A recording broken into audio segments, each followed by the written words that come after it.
নমস্কার বন্ধুরা, আমি রাখি লাইভ কুকিং কথায় আপনাদের সবাইকে স্বাগত জানাই। তো বন্ধুরা, জামাই ষষ্ঠীর সামনে চলে এসছে। আমি আজকে আর একটা নতুন রেসিপি নিয়ে চলে এসেছি, সেটা হচ্ছে চিংড়ি মাছের মালাইকারি। তো দেখুন কি কি নিয়েছি। তো এখানে আমি 17 পিস এই সাইজের চিংড়ি মাছ নিয়ে নিয়েছি। চিংড়ি মাছগুলো ঠিক এইরকমভাবে আমি কেটে নিয়েছি, এই সুরগুলো মুখের কাছ থেকে কেটে নিয়েছি। ঠিক এইভাবে ওপরের খোলাটা আমি ছাড়িয়ে নিয়েছি, আর ন্যাজের দিকটা এইরকমভাবে আমি এগুলো খানিকটা করে রেখে দিয়েছি। ঠিক এইভাবে আপনারাও কেটে নেবেন বন্ধুরা। এখানে নিয়ে নিয়েছি 2 কাপ পেঁয়াজ বাটা, 12 থেকে 14 খানা কাজু বাদাম অর্ধেক করে নিয়েছি। এখানে আছে 1 চামচ মৌরি, 2 চামচ কালো সর্ষে। এখানে নিয়ে নিয়েছি 3 চামচ আদা রসুন পেস্ট, 1 চামচ চিনি, হাফ চামচ গরম মশলার গুঁড়ো। এখানে নিয়ে নিয়েছি লঙ্কার গুঁড়ো 2 চামচ, লাল লঙ্কার গুঁড়ো 1 চামচ, জিরের গুঁড়ো 1 চামচ, 2টো শুকনো লঙ্কা, হলুদ গুঁড়ো 4 চামচ, 2টো দারচিনি, 5টা লবঙ্গ আর 3টে এলাচ। নিয়ে নিয়েছি সর্ষের তেল 1.5 কাপ, 1.5 কাপ মতন দই নিয়েছি, টক দই, নারকেল দুধ নিয়ে নিয়েছি, আছে ঘি। তো বন্ধুরা, উপকরণগুলো দেখিয়ে দিয়েছি। এবার রান্নাটা কি করে করব সেটা এবার আপনারা দেখুন।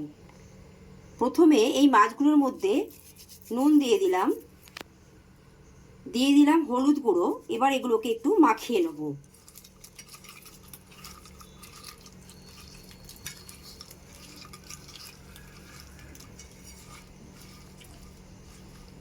একটু মাখিয়ে রাখলাম। এবার এগুলো আমি মিক্সিতে দিয়ে দিলাম, দিয়ে আমি এগুলো মিক্সড করে নেব।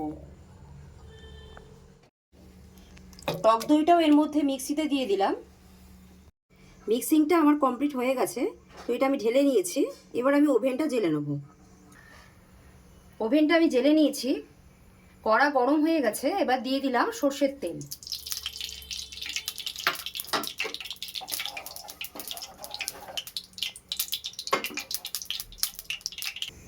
তেলটা আমার গরম হয়ে গেছে। এবার আমি মাছগুলো এর মধ্যে একটা একটা করে দিয়ে দেবো।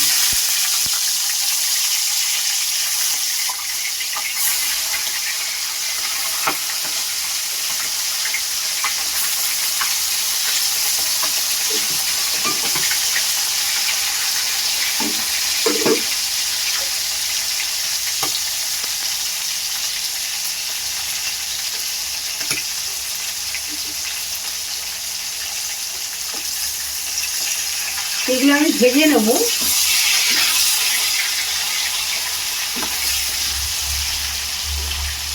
এইভাবে আমি লাল করে ভাজবো বন্ধুরা।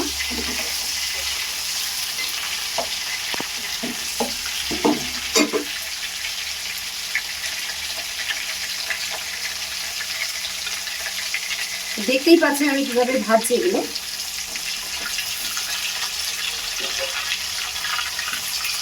তো বন্ধুরা, একটা প্যানের মধ্যে সবগুলো ধরেনি। তো এগুলো নামিয়ে নিয়ে আর যেগুলো বাকি আছে সেগুলো ভেজে নেব।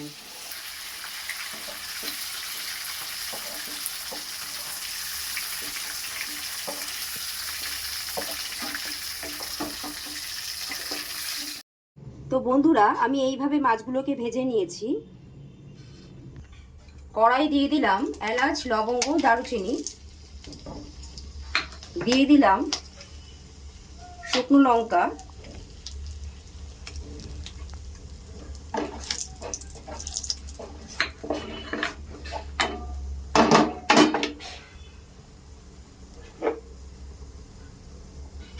দিয়ে দিচ্ছি পেঁয়াজ পেস্ট,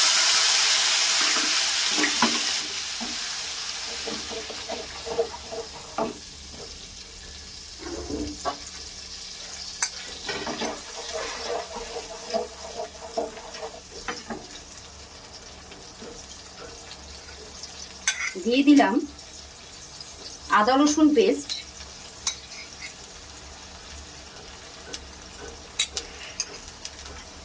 হলুদ গুঁড়ো,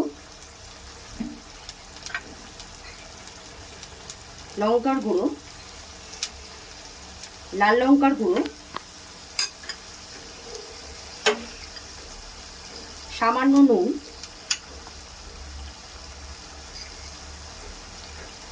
সামান্য চিনি।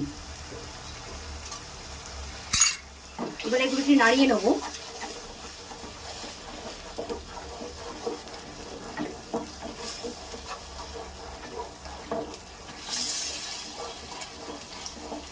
বাড়িতে জামাইদের সামনে জামাই ষষ্ঠী আপনারা এইভাবেই রান্না করে খাওয়াবেন জামাইদের।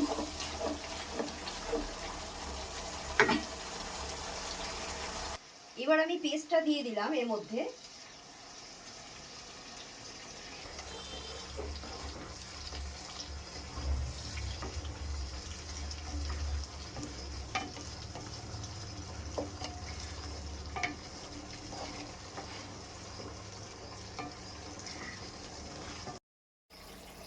এবার এর মধ্যে দিয়ে দিলাম নারকেল দুধ।